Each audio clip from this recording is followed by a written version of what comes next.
शुरुआत करेंगे अफगानिस्तान से आ रही है बड़ी खबर के साथ। देखिए, अफगानिस्तान सरकार के ऐलान से पहले वहां पर हलचल बहुत बढ़ गई है, उसी से शुरुआत करेंगे। पाकिस्तानी खुफिया एजेंसी के chief lieutenant general Faiz Hamid Kabul पहुंचे।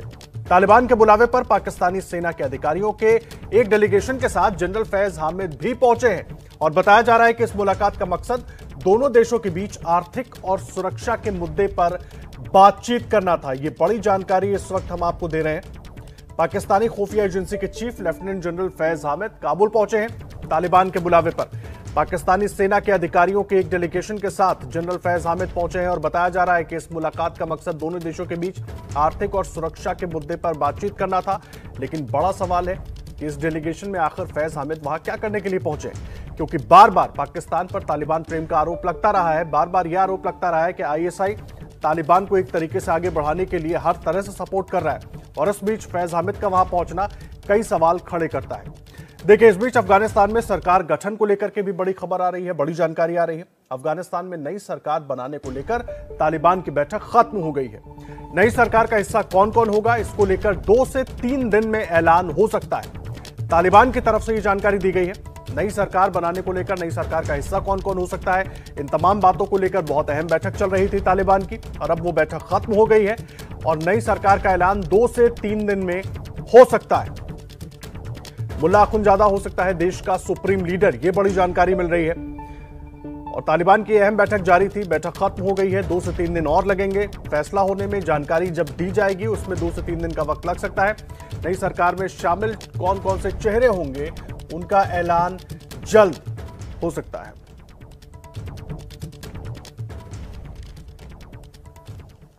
देखिए, इस पर बात करने के लिए जो पाकिस्तान का तालिबान प्रेम है और अफगानिस्तान से जो अपडेट आ रहा है, इस पर बात करने के लिए हमारे साथ कई खास मेहमान जुड़े हुए हैं। हमारे साथ मुस्कान मौजूद है, अफगानिस्तान छोड़कर आप भारत में रह रही हैं, अफगान शरणार्थी हैं। हमारे साथ मुस्कान मौजूद है, बहुत स्वागत है आपका मुस्कान। हमारे साथ lieutenant general retired Gurmeet Singh साहब हैं, बहुत स्वागत है सर। और अशोक सज्जनहार हमारे साथ पूर्व राजनयिक मौजूद है और हमारे सहयोगी आशीष सिंह मौजूद है। आशीष, सबसे पहले अपडेट मैं आपसे लेना चाहूंगा। एक बार फिर बैठक हुई, फिर 2 से 3 दिन का वक्त लगेगा, कौन कौन शामिल होगा? एक तो यह अहम बैठक और दूसरी तरफ फैज हामिद का वहां पहुंचना।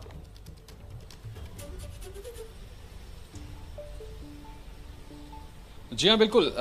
ये उम्मीद की जा रही थी कि आज ही आदर्श ऐलान कर दिया जाएगा, अनाउंसमेंट किया जाएगा नई सरकार को लेकर के, लेकिन जिस तरह से आईएसआई चीफ पहुंचे और मुल्ला बरादर के साथ उनकी तस्वीर, मुल्ला बरादर के साथ उनकी मुलाकात, ये जरूर दिखाता है कि कहीं ना कहीं 2 फ्रंट की वजह से शायद ये ऐलान अभी 2-3 दिन टला है। एक, जो पाकिस्तान, चाइना, रशिया जैसे देश हैं वो इंटरफेयर कर रहे हैं, वो अपनी ज्यादा से ज्यादा पैठ चाहते हैं इस सरकार में। संभव है कि वो डेलिब्रेशंस अभी तक कंक्लूड नहीं हो पाई। और दूसरा, पंजशीर में जो मिलिट्री एंगेजमेंट चल रही है पंजशीर के साथ तालिबान की, शायद इस वजह से 1-2 दिन ये अनाउंसमेंट टल गई है। लेकिन पाकिस्तान के आईएसआई चीफ का वहां जाना बड़े मायने रखता है और ये बिल्कुल दिखाता है कि छाप कितनी पाकिस्तान की होने वाली नई सरकार में। और पाकिस्तान पूरी तरह से कोशिश कर रहा है कि ज्यादा से ज्यादा वो अपने सपोर्टेड लोगों को वहां पर अकोमोडेट करा सके। हालांकि एक और महत्वपूर्ण बात जरूर मैं बताना चाहूंगा कि मुल्ला बरादर वही हैं जो सालों पाकिस्तान की जेल में बंद थे।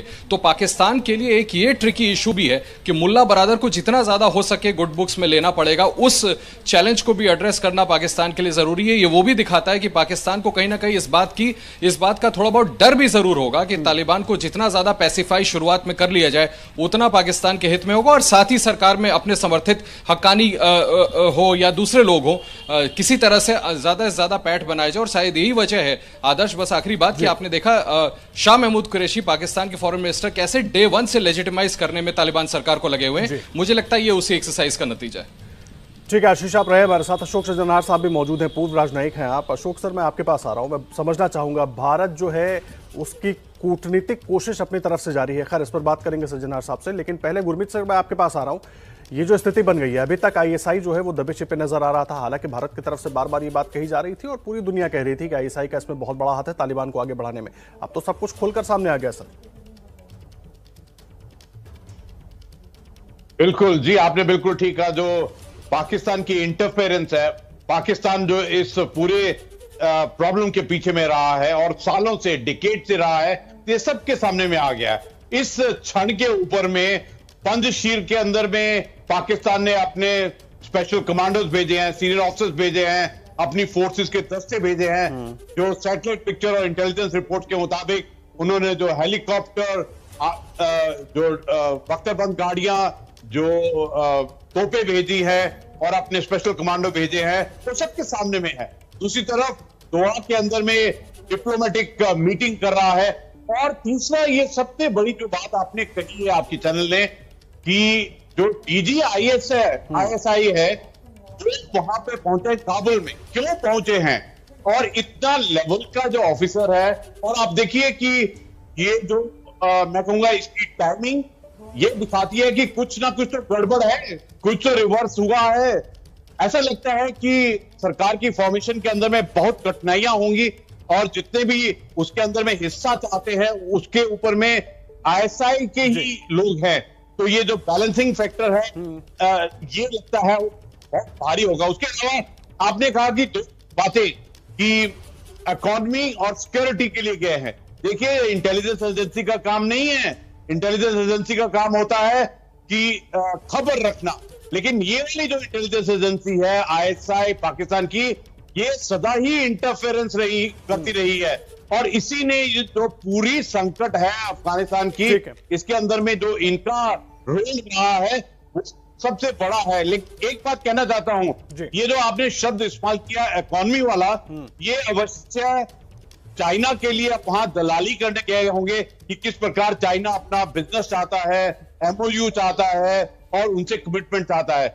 उनका डीजी आईएसआई का वहां जाना दिखाता है कि पंचशील के अंदर में काफी रिवर्सेस हुए होंगे। ठीक है सर, लेकिन इसीलिए बहुत जरूरी हो जाता है कि इसीलिए बहुत जरूरी हो जाता है कि ऐसे में भारत की जो कूटनीतिक कोशिश चल रही है, क्योंकि भारत लगातार अफगानिस्तान के हालात पर नजर बनाए हुए है, उस पर क्या कुछ बदलाव होना चाहिए, या भारत किस तरह से इसको देख रहा है, या क्या कदम आगे उठाए जा सकते हैं, उस पर बात करने के लिए चलेंगे अशोक सज्जनहार साहब के साथ। लेकिन उसके पहले ये तस्वीरें हम आपको दिखा दें, बहुत खास तस्वीरें हैं ये। फैज अहमद को आप देख रहे हैं, आईएसआई चीफ जो काबुल पहुंचे हैं, और कहा यह गया कि वो पहुंचे हैं इकोनॉमिक कमेटी के साथ, जो वहां पर सुरक्षा का जायजा लेगी और किस तरीके से दोनों देशों के बीच व्यापार बेहतर हो सकता है, उस कमेटी के साथ पहुंचे हैं बातचीत करने के लिए। लेकिन एक इंटेलिजेंस चीफ का वहां पर पहुंचना कई इशारा करता है। अशोक सज्जनहार साहब, मैं आपका रुख कर रहा हूं, पूर्व राजनयिक है सर, मुझे ये बताइए, भारत लगातार स्थिति पर नजर बनाए हुए है। अब तक आईएसआई को लेकर बातें हो रही थी, भारत अच्छी तरह से ये जान रहा था, अब तो सब खुलकर सामने आ गया। इंटेलिजेंस चीफ वहां पर पहुंचते हैं इकोनॉमी की बात करने के लिए, सिक्योरिटी की बात करने के लिए, क्या रणनीति होगी भारत की?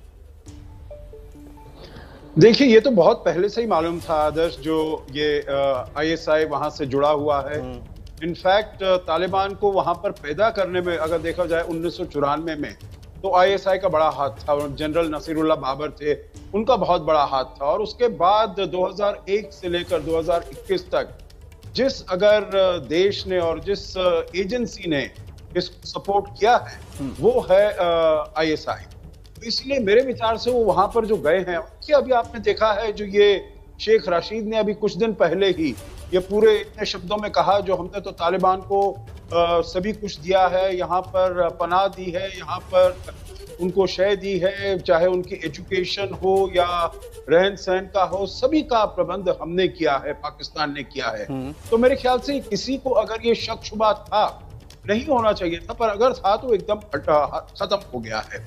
आपने बिल्कुल ठीक कहा है, भारत इसके ऊपर बहुत पैनी नजर बनाए हुए बैठा है, क्योंकि अफगानिस्तान तो हमारी, जैसे कहा जाए, एक्सटेंडेड नेबर है, हमारा तो सार्क का मेंबर है, हमारा बहुत करीबी मित्र है, और हमने $3 बिलियन भी वहां पर लगाए हैं। परंतु सबसे महत्वपूर्ण जो हमारे लिए बात है, वो हमारी सुरक्षा की बात है।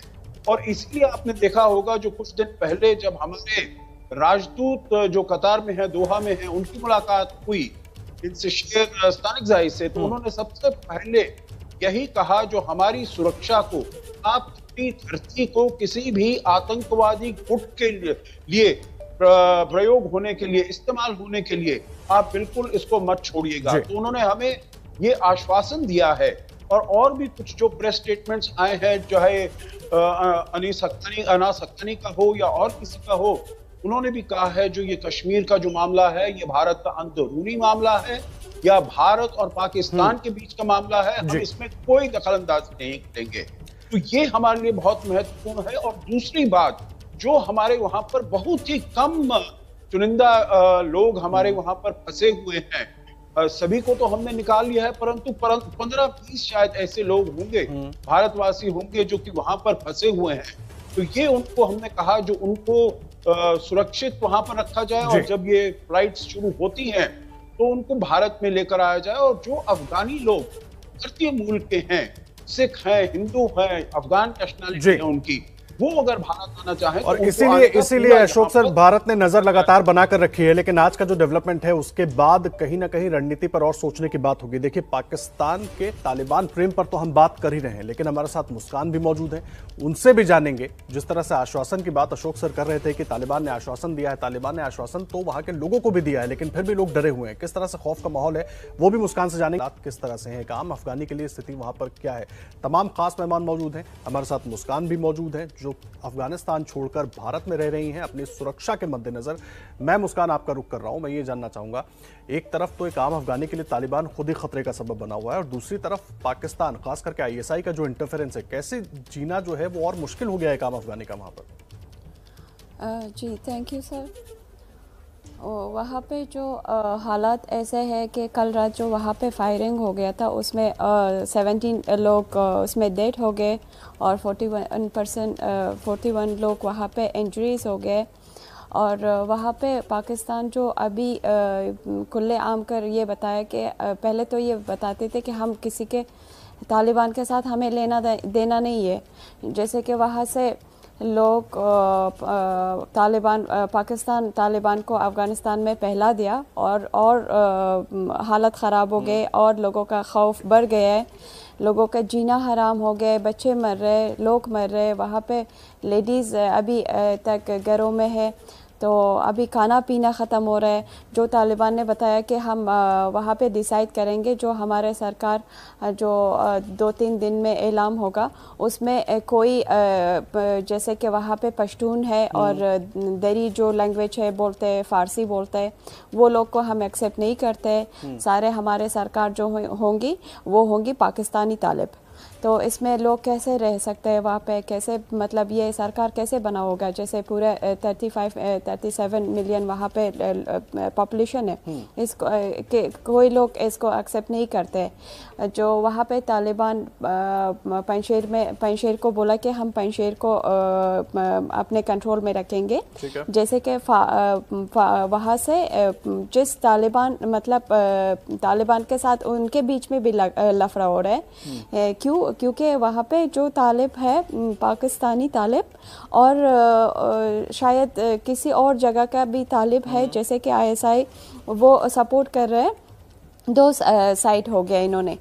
और अभी भी तालिब वहाँ पे मतलब उसके अगेंस्ट हो गए जितने परसेंट मतलब मेरा कहने का मतलब ये है कि पंजशेर में गए और पंजशेर के अहमद मसूद के साथ उन्होंने जोड़ गया है तालिब के अगेंस्ट में, क्योंकि इन्होंने बोला कि हम आपको इस हुकूमत को राइट्स नहीं देंगे, आपको बिल्कुल चेयर नहीं देंगे। कोशिश वहां पर तो हो रही है, लेकिन बाकी अफगानिस्तान में एक तरफ तो तालिबान मौजूद है और दूसरी तरफ आईएसआई लगातार उसको अपनी तरफ से और आगे बढ़ाने और मजबूत करने की कोशिश में लगी है। और इसका सबसे बड़ा सबूत आज जब फैज हामिद वहां पर पहुंचे आईएसआई के चीफ, तो वो खुलकर सामने आ गया। हालांकि भारत की नजर तो इस पर लगातार बनी हुई है। सभी खास मेहमान हमारे साथ मौजूद है, हमारी बातचीत जारी रहेगी। देखिए, तालिबान के खिलाफ महिलाओं का प्रदर्शन लगातार जारी है। आज काबुल की सड़कों पर महिलाओं ने अपने अधिकारों के लिए प्रदर्शन किया। महिलाओं की मांग थी कि उन्हें नई सरकार में हिस्सेदारी मिले। प्रदर्शन तब हिंसक हो गया जब तालिबान ने आंसू गैस के गोले छोड़े। कुछ महिलाएं जख्मी भी हो गई हैं। तस्वीरें आप देख रहे हैं तालिबान के खिलाफ जब महिलाओं ने प्रदर्शन किया है काबुल में, जो चाहती थी कि नई सरकार में महिलाओं को भी हिस्सेदारी मिले।